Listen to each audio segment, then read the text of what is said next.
Shuang isang masayang asawa na tila may perpektong buhay na may marangyang mansyon. Ang kanyang asawa na si Wei Ming ang pinuno ng isang malaking kumpanya ng teknolohiya. Sa kasamaang palad walang bagay sa buhay ang perpekto. Ang magagandang buhay may asawa ni Lin Shuang ay nagsimulang gumuho. Nang makita niya sa damit ng kanyang asawa ang isang eksklusibong hikaw na pagmamayari ng sekretarya at mistress ng kanyang asawa. Tumingin siya sa internet at nakita niya ang isang larawan ng isang babae na may magandang manicure na hawak ang mga hikaw na ito sa kanyang mga kamay. Papunta siya sa opisina ng kanyang asawa, maingat niyang pinagmasdan ang mga manicure ng lahat ng kababaihan na nagtatrabaho sa kumpanya ngunit wala siyang nakita. Sa kanyang pagsisiyasat nalaman ni Lin Shuang na ang kanyang asawa ay nagparehistro ng isang silid sa hotel sa kanyang pangalan. Kinabukasan ay pumunta si Lin Shuang sa klase ng yoga, kung saan hindi sinasadyang nakilala niya si Jiang Shi na may parehong manicure tulad ng sa larawan. Sa halip na makisalamuha sa kabit ng kanyang asawa, nakipagkita siya sa kanyang matalik na kaibigan. Nang malaman niya ang lahat ng ito pinayuhan siya ng kaibigan na huwag hiwalayan ang kanyang asawa. Dahil sa kasong ito ang kanyang ideal at ligtas na buhay pati na rin ang katatagan ng ekonomiya ay guguho sa isang iglap. Sa lalong madaling panahon ang sitwasyon ay nagiging mas masalimuot. Dahil ginugugol ni Wei Ming ang lahat ng ipon na nakalaan para sa pag-aaral ng kanyang anak para makabili ng villa para sa kanyang mga magulang. Nalabis ang pagkadismaya ni Lin Shuang. Isang gabi ay napansin niya na ang damit ng kanyang asawa ay amoy pabango ng ibang babae. Ang ibig sabihin ay nakikipagkita pa rin ito sa kanyang kabit.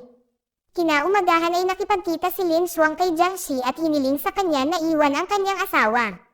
Ang kabit at mahigpit na sumasalungat at walang intensyon na makipaghiwalay. Na nagsasabi na sila ni Wei Ming ay nagmamahalan sa isa't isa.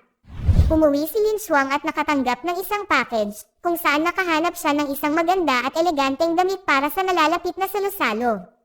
Nang makita ito, napagtanto niya na ang damit ay mas maliit at talagang hindi para sa kanya kundi para sa kabit ng kanyang asawa.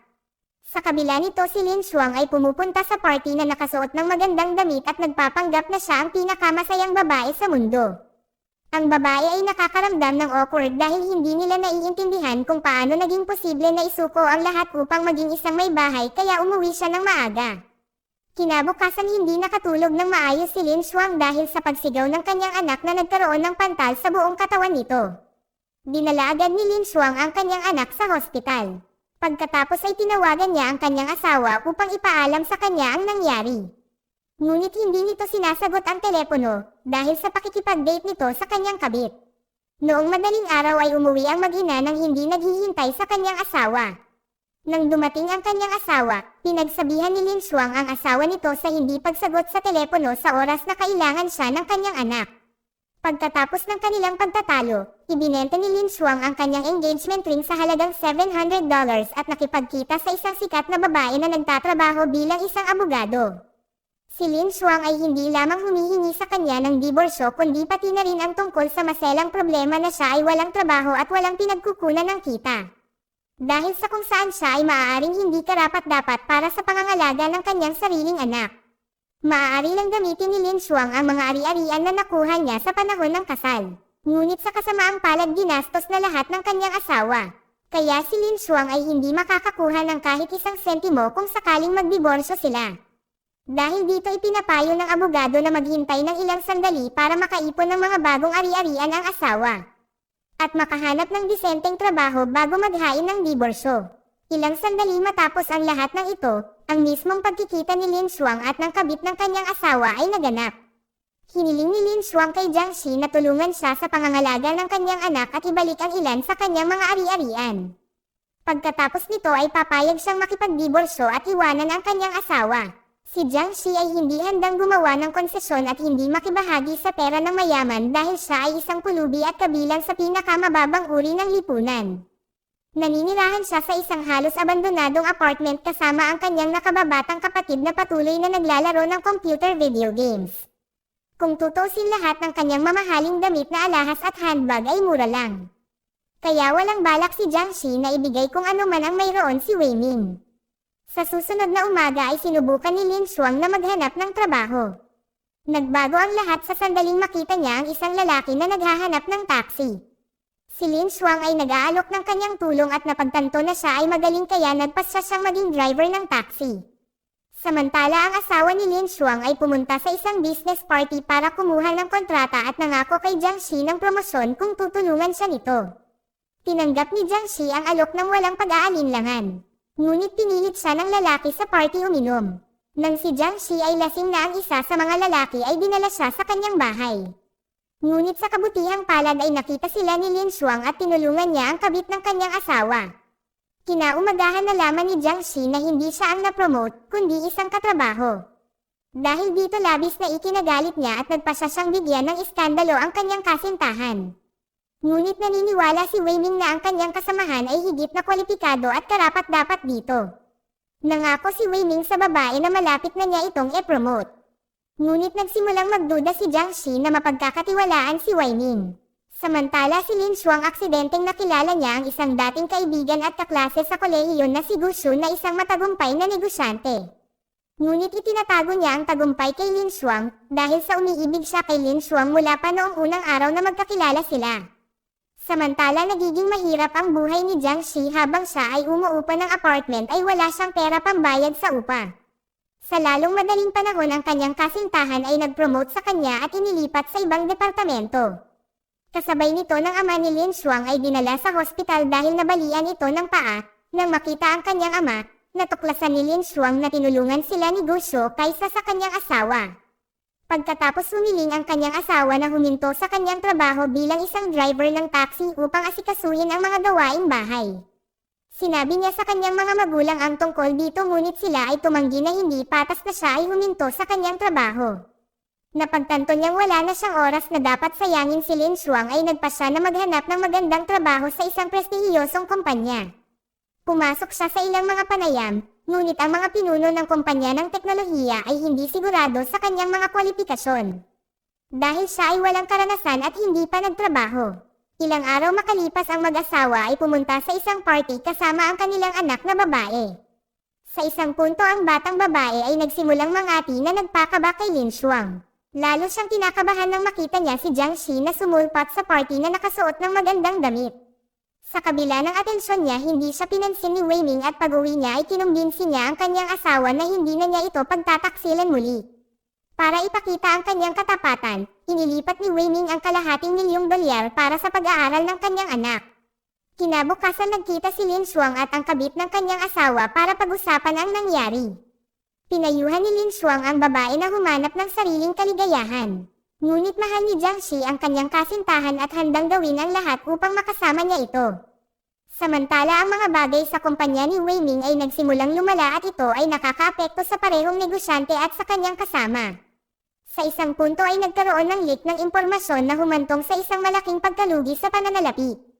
Si Lin Xuang ay nagtatanong kay Jiang Shi para tulungan siyang maghanap ng ebidensya para ilantad ang maruming negosyante sa kumpanya. Sa araw din iyon ay nakatanggap si Lin Xuang ng balita na siya ay kinuha bilang isang assistant sa isang kumpanya. Nagmamadali siya doon at nalaman na ito ay dahil kay Gu Shou. Samantala iniimbitahan ni Wei Ming si Jiang Shi sa isang marangyang restaurant kung saan siya humingi ng tawad at nangako na hindi na niya ito pagtaksilan muli. Hindi tulad ng kanyang asawa, ang walang muwang nakabit ay naniniwala sa mga salita ni Wei Ming at tinanggal ang lahat ng impormasyon na may kaugnayan sa data leak upang walang makaalam na ito ay ginawa ni Wei Ming. Sinabihan siya ni Lin Xuang na gumising sa katotohanan, ngunit walang silbi dahil si Jiang Shi na masyadong nabulag sa pag-ibig na nauuwi sa panibagong alitan. Ang bulag na kaligayahan ni Jiang Shi ay panandalian lamang. Dahil pagkalipas ng ilang araw ay hiniling ng kanyang kasintahan na gumawa ng isang patagong audio recording kasama ang kanyang kasosyo sa negosyo upang ilantad siya. Ang plano ni Wei Ming gumana. Ngunit alam na alam ng lahat ng mga katrabaho kung sino ang nag-set up sa isa sa mga negosyante. Sa susunod na araw ang mga kasamahan ay tumingin kay Jiang Shi at nagsimulang umiwas sa pakikisalamuha sa kanya na labis na nasaktan ang babae. Samantala si Lin Xuang ay naglalakad sa parke at biglang napansin ang mga pink na bola at mga arrow na nagtuturo sa kanya sa isang tiyak na daan. Narating ng babae ang universidad kung saan nakilala niya ang kanyang asawa na napapaligiran ng daan-daang mga lobo. Si Wei Ming ay hindi lamang naghanda ng isang celebratory surprise kundi pati na rin ang magbigay ng singsing at mag-alok na i-renew ang kanilang kasal. Si Jiang Shi na nakita ang mga larawan ng mga nangyayari online at nakipagkita kay Lin Xuang para pag-usapan ang kanyang aksyon. Si Lin Xuang ay umamin na pumayag siya sa proposal, ngunit para lamang panatilihin ang mukha ng isang relasyon. Sa gabi si Jiang Shi ay nakatanggap ng regalo mula sa kanyang kasintahan at nakipag-date sa kanya sa isang marangyang restaurant. Pagkatapos ng hapunan at ilang inumin ang magkasintahan ay nanumpa ng kanilang pagmamahalan sa isa't isa. Ngunit napagtanto ni Jiang Shi na sinasamantala lang ng lalaki ang kanyang kapulaitan at pagkabulag. Sa sumunod na umaga si Jiang Shi na napagtanto na ginamit lang siya ni Wei Ming.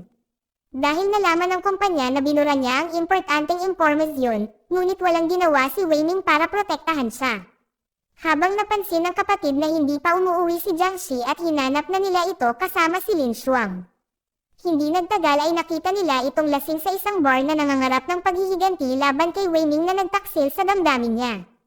Handa si Jiang Shi hindi lang tumulong kay Lin Xuang kundi gawin din ang lahat para sirain ang manlolokong si Wei Ming. Sa sumunod na araw ay sinabi ni Wei Ming kay Jiang Shi na tutulungan niya itong makahanap ng bagong trabaho. Ngunit galit na galit ang reaksyon ng babae na nangako na gagawin niya ang lahat para pagsisihan niya ang ginawa nito. Kinaumagahan ay lumabas si Jiang Shi sa opisina na nakabihis at nakangiti na nakakaakit ng atensyon ng maraming kasamahan. Ilang sandali pa ay opisyal na pinaalis ni Wei Ming ang assistant na pinilit siyang mag-impake ng kanyang mga bag at umalis sa opisina. Samantala si Lin Xuang kasama ang kanyang anak na babae at ang mga magulang ng kanyang asawa ay nag-e-enjoy sa bakasyon. Nang biglang dalawang tulisan ang lumitaw sa bahay na hinihiling sa ama ni Wei Ming na bayaran sila ng kanyang utang. Nakita ng magulang ng babae kung ano ang nangyayari at nagpas siyang mamagitan. Ngunit ang ama ni Wei Ming ay biglang nagkasakit at bumagsak sa sahig pagkatapos ay dinala siya sa hospital. Sa parehong araw ay dumating sa kumpanya ni Wei Ming ang isang bagong empleyado na nagngangalang Joyce. Isang magandang babae na nakakaakit ng atensyon ng lahat kasama na si Wei Ming. Lumabas na si Joyce ay hindi lamang isang malakas at demanding na babae kundi anak din ng isang makapangyarihang tao. Matapos itong malaman si Wei Ming ay handang makipagtulungan at tumulong sa kanya sa tuwing kailangan niya ito. Samantala ang relasyon ni Lin Xuang at Jiang Shi ay nagiging mas mabuti. Habang si Hai na kapatid ni Jiang Shi ay may gusto kay Lin Xuang at nagpas siyang magpa-impress sa kanya. Si Hai ay kumuha ng trabaho bilang isang real estate agent at sinubukang kilalanin si Lin Xuang at ang kanyang anak na babae. Ilang sandali si Wei Ming at Du Shu ay nagkita upang pag-usapan ang posibleng pakikipagtulungan sa pagitan ng kanilang mga kumpanya. Si Du Shu ay nag-invite din kay Jiang Shi bilang isang may karanasan at profesional sa pagpupulong. Sinamantala ni Wei Ming ang pagkakataon at ipinagmalaki na siya ang nagturo sa babae ng lahat ng kanyang nalalaman sa kanyang sarili. Sa panahon ng negosasyon ay iginiit niya na dapat ayusin ng kumpanya ni Wei Ming ang kontrata sa lalong madaling panahon. Napagtanto na siya ay nasa mahirap na posisyon, hiniling ni Wei Ming kay Jiang Shi na bumalik sa kumpanya at tulungan siyang malutas ang problema na ito. Sa ibang pagkakataon nagkita si Wei Ming at si Joyce na bumili sa kanya ng cake bilang karangalan sa kanyang kaarawan. Pinag-uusapan nila ang tungkol sa buhay at maliit na mga problema. Ang kagandahan ng babae ay nagsimulang makaramdam ng simpatsya para sa lalaki. Makalipas ang ilang araw ay ipinaalam ni Jiang Shi kay Lin Xuang na mayroon bagong kabit ang asawa nito at ito ay si Joyce. Si Lin Xuang ay hindi na nagulat at hindi na nagre-react sa mga balita. Napagtatanto niya na gumagamit lang siya ng mga tao at isa na dito si Joyce. Dahil ang babae ay anak ng isang maimpluwensyang lalaki na ang ibig sabihin ay gagamitin ni Wei Ming ang kanyang kamangmangan para i-promote ang kanyang sariling negosyo. Sa araw ding iyon ay nagtipon si Hai ng kanyang lakas ng loob at ipinagtapat ang kanyang damdamin kay Lin Xuang. Si Lin Xuang ay mas matanda kaya tinanggihan niya ang lalaki at nag-alok na maging kaibigan na lang sila.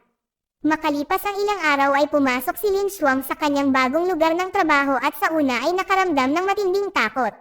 Ngunit mabilis siyang nakikibagay at nakahanap ng karaniwang wika. Hindi nagtagal, napagtanto ni Lin Xuang at Jiang Shi na hindi lamang ang pagkamuhi kay Wei Ming ang nagbubuklod sa kanila kundi ang tunay na pagkakaibigan na nabuo sa pagitan nila. Isang gabi ang kaibigan at dating kaklase ay nagtapat na si Lin Xuang ang nagbigay inspirasyon sa kanya na subukan ang kanyang makakaya upang maging mas mabuting tao. Dahil siya ay isang napakatalino na estudyante sa kolehiyo at pinangarap niyang maging katulad ni Lin Xuang. Kinaumagahan sina Wei Ming at Joyce ay pumunta sa business trip kung saan sila ay magkasama. Sinamantala ni Lin Xuang ang pagkakataon na ito at pumirma ng divorce certificate mula sa kanyang asawa. Sa kasamaang palad ay ipinaalam sa kanya ng abogado na sa kabila ng kanyang matatag na trabaho ay malaki pa rin ang posibilidad na ang kanyang asawa ang makakuha ng kustodiya ng kanyang anak. Dahil sa katotohanan ito, nagpasya si Lin Xuang na maghintay ng kaunti pa para hintayin ang pinakaangkop na sandali para sa diborsyo. Habang si Joyce ay bumalik mula sa isang business trip at pumunta sa bahay ng kanyang ama. Nang malaman na ang kanyang anak na babae ay nakikipag-date kay Wei Ming, mahigpit na tumutol ang ama nito dahil may asawa na ito. Ngunit hindi sinunod ni Joyce ang utos ng kanyang ama dahil umiibig siya kay Wei Ming. Makalipas ang ilang araw ay ginanap ang isang eleganteng salo-salo kung saan lumitaw si Wei Ming at Joyce bilang partner. Sa lalong madaling panahon si Jiang Shi at Du Shu ay lumitaw sa party na mukhang mag-asawa na ikinabigla ng mga nakapaligid sa kanila. Ang mas nakakagulat ay ang suot ni Jiang Shi ay kapareho ng damit ni Joyce na lumilikha ng tensyon sa pagitan ng mga babae.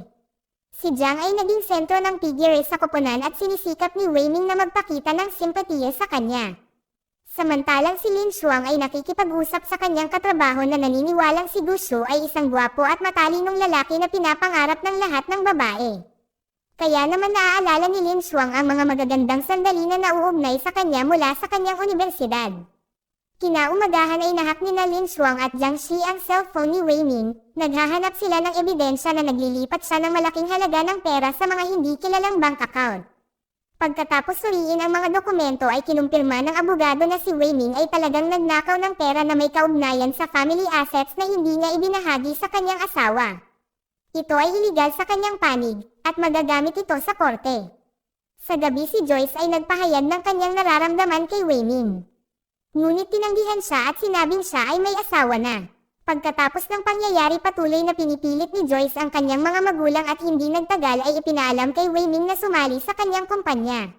Si Jiang Shi at Lin Xuang na alam ang lahat ng ito, ay hindi na nagulat na ang isang mayaman at gwapong lalaki ay nagawang manlinlang ng isa pang walang muwang na babae.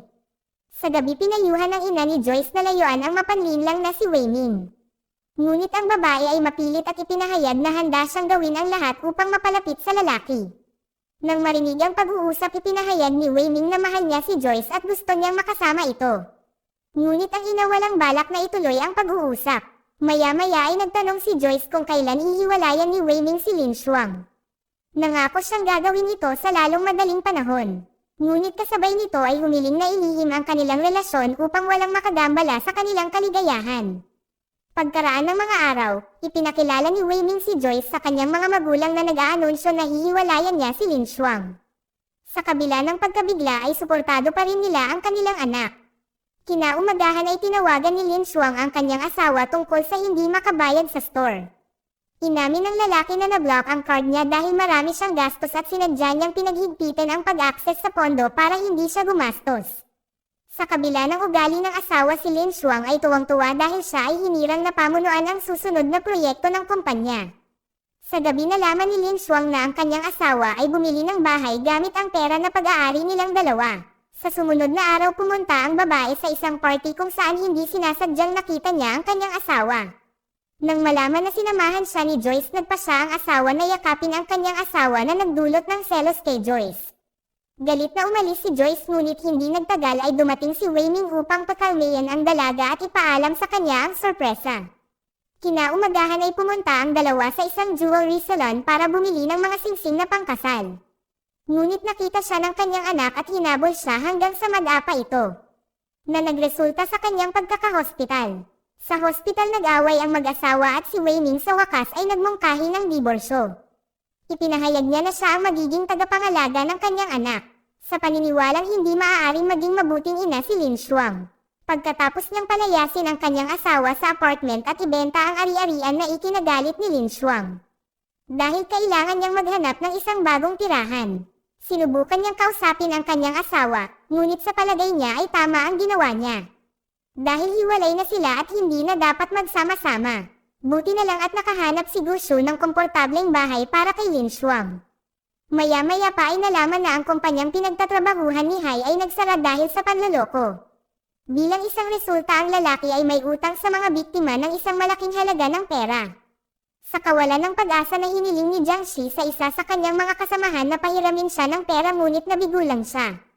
Sa lalong madaling panahon nalaman ni Wei Ming na ang kanyang dating asawa ang pinuno ng bagong proyekto ng kumpanya ni Gusu at nagpasya na makipagkita sa kanya. Ang dating asawa ay humiling na ibukod si Lin Xuang sa proyekto ngunit tumanggi si Gusu dahil nagtitiwala siya sa dalaga at naniniwala sa lakas nito. Kinaumagahan na diskubre ni Lin Xuang na ang proyekto ay may mga seryosong pagkukulang na maaaring lumikha ng maraming problema para sa kanilang kumpanya. Napagtanto na siya ang may pananagutan para dito bilang manager ng proyekto. Ang babae ay nagpasya na magbitiw. Sa ibang pagkakataon ay nalaman ni Lin Xuang na ang kanyang kamag-anak ay kinuha ang kanyang anak na babae sa paaralan nang hindi kumukonsulta sa kanya. Sa pagtatangkang mahanap ang kanyang anak, si Lin Xuang ay nakikipagkita sa kanyang asawa at hiniling na malaman kung nasaan ang anak nito. Ang asawa ay tumangging magsabi ng totoo, ngunit ipinangako niya na hahayaan niya silang magkitang muli ang anak nito kung pipirmahan ni Lin Xuang ang kasunduan sa diborsyo nang walang natatanggap na kahit ano. Matapos malaman ang lahat ng ito ay nagpasya si Jiang Shi na makipagkita kay Joyce upang bigyan siya ng babala tungkol sa kung ano talaga si Wei Ming. Dahil siya ay tulad ni Joyce na isang kabit sa mahabang panahon at napagtanto niya na kaya niyang magtaksil at manlinlang. Sa kabila ng mapang-akit na pananalita ni Jiang Shi, hindi siya pinaniwalaan ni Joyce. Kinagabihan ay nakipagkita siya sa kanyang ama, ngunit tinanggihan niya ang kanyang anak dahil sa relasyon nito kay Wei Ming. Ilang sandali pa nakipagkita si Joyce kay Wei Ming. Sinabi niya kay Wei Ming na mayroon siyang isang buwan para makipagdiborsyo sa asawa nito. Dahil kung hindi ay tatapusin nila ang relasyon at magsisimula siya ng malalaking problema. Makalipas ang ilang araw ay nag-organisa si Wei Ming ng engagement dinner kasama si Joyce. Ngunit nag-ambala sila ni Lin Xuang na galit na nagpaalam sa lahat ng naruroon na kinuha ng kanyang asawa ang kanyang anak. Sa lalong madaling panahon nang malaman ng lahat ang tungkol dito, kasama na ang mga may-ari ng kumpanyang pinagtatrabahuhan ni Wei Ming. Nagpasya ang board of directors na gumamit ng pinansyal na parusa, ngunit patuloy na nanatiling malapit si Joyce sa lalaki sa kabila ng lahat ng problema at pag-aaway sa kanyang mga magulang. Hindi nagtagal ay nakipagpulong ang mag-asawa sa kanilang mga abogado upang pag-usapan ang kanilang nalalapit na diborsyo. Nais ni Lin Xuang na makita ang kanyang anak, ngunit si Wei Ming ay handa lamang na gawin ito sa kondisyon na isuko niya ang lahat ng property nito. Si Lin Xuang ay pumayag para lang makita ang anak nito at official na divorce ang dalawa.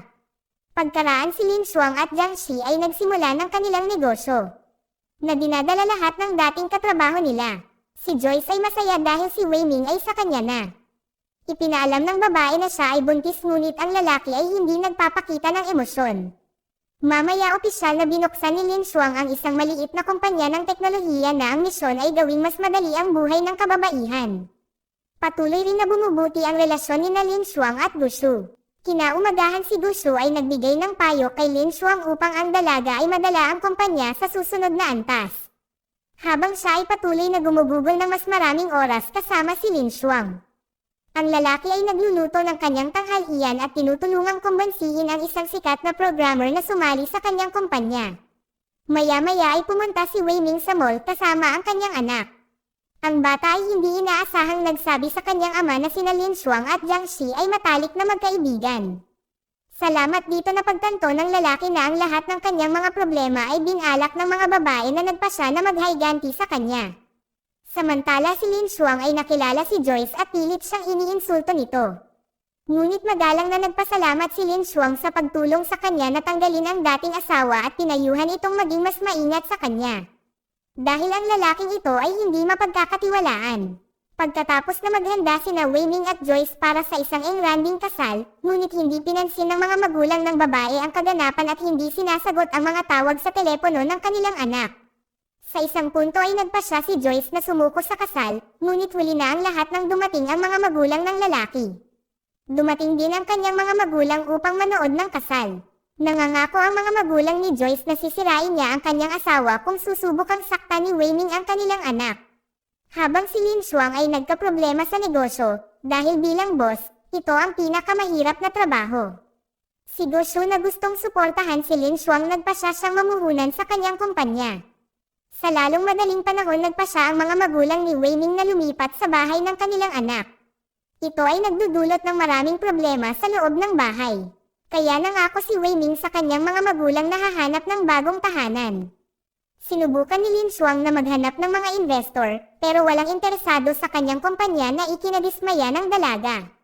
Makalipas ang ilang araw ay nalaman niyang may lumitaw na kumpanya na handang mamuhunan sa kanya at makipagtulungan.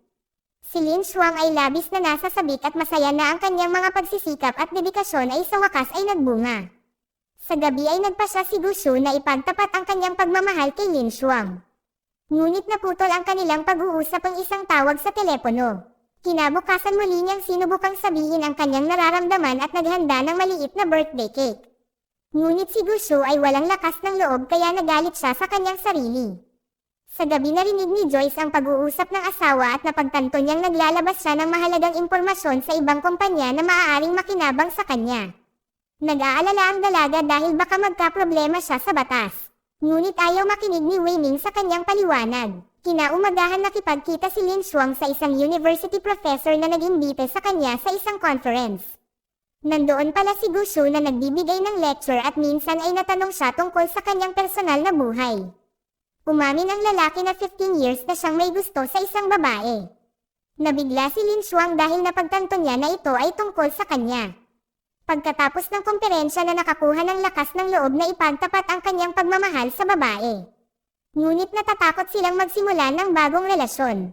Pagkatapos ng isang mahirap na diborsyo sa kanyang dating asawa, humihiling siya sa lalaki na maghintay ng ilang sandali upang hayaan siyang mag-isip. Hinihimok siya ni Jiang Shi na pakinggan ang kanyang puso upang hindi niya pagsisihan ang desisyon sa hinaharap.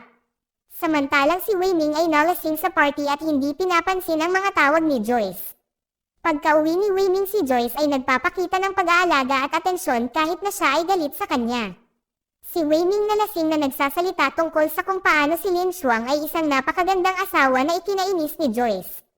Ilang araw pagkatapos ng isang teknikal na pagpupulong sa pagsusuri ay gaganapin upang subukan ang pagganap ng mga imbensyon at ang kanilang kakayahan na manalo sa marketplace. Sa panahon ng pagsubok ay nanalo ang kumpanya ni Lin Xuang. Ngunit sa lalong madaling panahon ay nasa huling rank sila na ikinagagalit ng babae. Ang team ni Lin Xuang ay hindi sumuko at nagpas siyang magsumikap upang maabot ang tuktok. Kasabay nito ang magulang ni Joyce ay pinilit si Wei Ming na pumirma sa isang prenuptial agreement, kung saan sumasang-ayon siya na ang lahat ng kanyang mga ari-arian ay pagmamay-ari ng kanyang asawa. At kung sakaling maghiwalay ay kukunin nito ang karamihan sa kanyang pera at property. Samantalang ang kumpanya ni Lin Xuang ay patuloy na lumalago at nakahanap ng mga bagong sponsor. Gumaganda rin ang relasyon ni Lin Xuang at Gu Shu. Ngunit hindi pa handa ang babae sa isang relasyon. Hindi nagtagal ay nasa problema si Wei Ming dahil nagsimula na ang mga pulis sa pag-iimbestiga sa kasong panloloko na ginagawa niya nitong mga nakaraang taon. Humingi siya ng tulong sa ama ni Joyce. Ngunit tinanggihan siya dahil ayaw niyang makasama ito sa kulungan. Maya-maya pinakiusapan ni Wei Ming ang buntis na si Joyce na kausapin ang ama nito. Ngunit nakita niya ang tunay na mukha ng kanyang asawa at tumanggi din itong tulungan. Galit na ipinahayag ni Wei Ming na nagsisisi siya na pinakasalan ang dalaga. Lumabas si Joyce ng bahay nang bigla itong manganak. Si Lin Xuang at Jiang Shi na nagkataong nasa malapit ay tinulungan si Joyce kung saan ipinanganak ang kanyang anak. Matapos malaman ang tungkol sa maruming pakikitungo ni Wei Ming ay inirecord ni Jiang Shi ang kanyang pakikipag-usap sa isa pang negosyante sa kanyang cellphone. Nang mapansin niya ito hinabol niya ang babae at hiniling na tanggalin ang video o kung hindi ay mapupunta siya sa kulungan. Si Jiang Shi binibigyan ng desenteng pagtanggi si Wei Ming at umalis. Ngunit hindi nagtatapos doon ang kanyang mga problema. Napagpasahan ni Joyce na makipagdiborsyo at hindi niya hahayaang makita ng kanyang asawa ang kanilang anak. Si Wei Ming ay sumusubok na tumutol ngunit ang mga maimpluwensyang magulang ni Joyce ay hindi siya pinahintulutan. Sa desperasyon ang lalaki ay pumunta sa parke kung saan naalala niya ang mga masasayang sandali kasama ang kanyang unang asawa at anak. Kinaumagahan sa wakas ay sinabi ni Lin Xuang ang oo kay Gu Shu. Pagkatapos ay naging masayang pamilya sila. Nang maglaon nakita sila ni Wei Ming at napagtanto na nawala sa kanya ang lahat. Kaya naman isinuko niya ang sarili sa mga pulis para makulong at managot sa kanyang mga krimen. Sa lalong madaling panahon matapos maging mag-asawa sina Lin Xuang at Gu Shu at lumilikha sila ng isang prestihiyosong kumpanya ng teknolohiya. Dito nagtatapos ang kwento. Salamat sa panonood kaibigan.